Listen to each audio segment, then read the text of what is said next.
Vous présentez aujourd'hui ce projet dans le cadre de la pose de la première pierre, ce beau projet qui va finalement faire que la mine ne sera plus qu'une brasserie. C'est tout à fait le cas. Donc, après 5 ans d'existence, la mine prend un nouvel essor avec la création d'un bar-restaurant qui verra le jour l'année prochaine.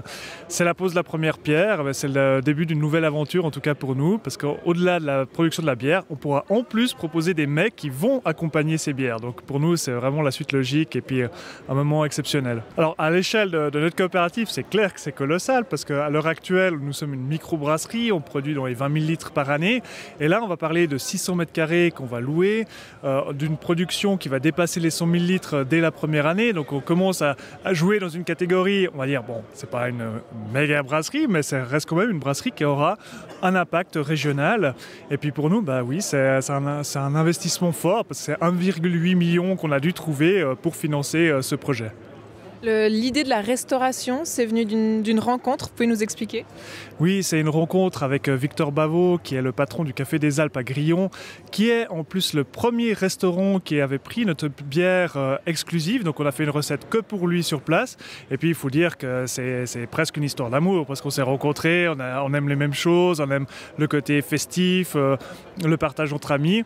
Et puis lui, quand on lui a parlé du fait qu'on avait envie de faire ce restaurant, il a directement sauté dans le bateau, si je puis dire, et puis il nous a dit mais pourquoi pas faire vraiment un restaurant à côté de la brasserie où les gens qui viendraient sur place auraient une expérience, ne seraient pas juste là pour manger un plat, mais aussi pour voir comment ça se passe, la production de la bière, et puis de créer ce lieu-là aussi pour nos coopérateurs, puisqu'à l'heure actuelle, nous sommes 150, plus de 150 à travers la Suisse, et que nous n'avions pas de lieu approprié pour les accueillir, tandis que là, voilà, on aura notre lieu à nous, et aussi toutes les personnes qui ont envie de venir passer un bon moment festif chez nous.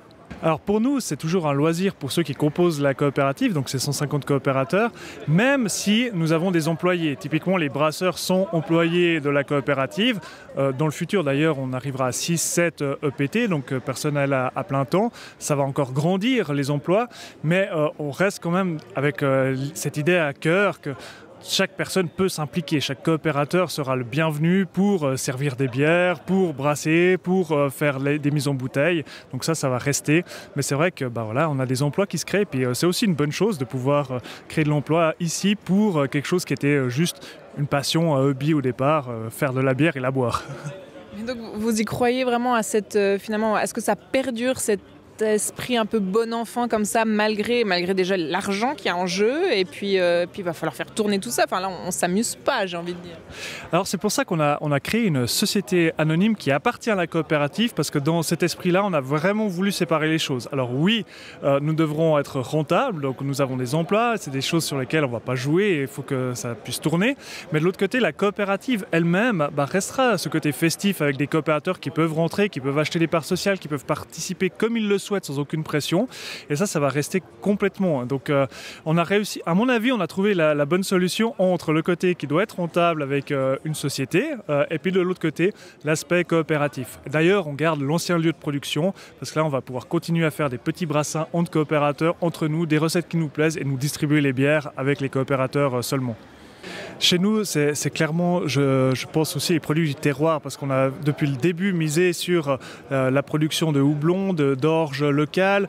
On a travaillé avec des partenaires locaux, typiquement les mines de sel, qui ont été notre premier partenaire et qui nous a fait confiance. On a créé une bière au sel, donc quelque chose qui est quand même assez particulier, qui a fait après une certaine réputation pour la brasserie de la mine. Et puis maintenant, il faut le dire aussi, c'est que les gens commencent à vouloir plutôt du goût que de la quantité. Pour nous, c'est une bonne nouvelle. Et puis si on regarde le marché de la bière, il est détenu par seulement 6% des brasseries artisanales, alors que dans les pays limitrophes, on est dans les 20-25%. Donc la demande, enfin la possibilité, elle est juste énorme pour les bières de goût de se développer. Et puis pour nous, c'est le cas, on voit, on est à saturation, on est tout le temps à fût tendu, si on peut le dire comme ça. Donc je pense que l'avenir, il est radieux pour les brasseries artisanales.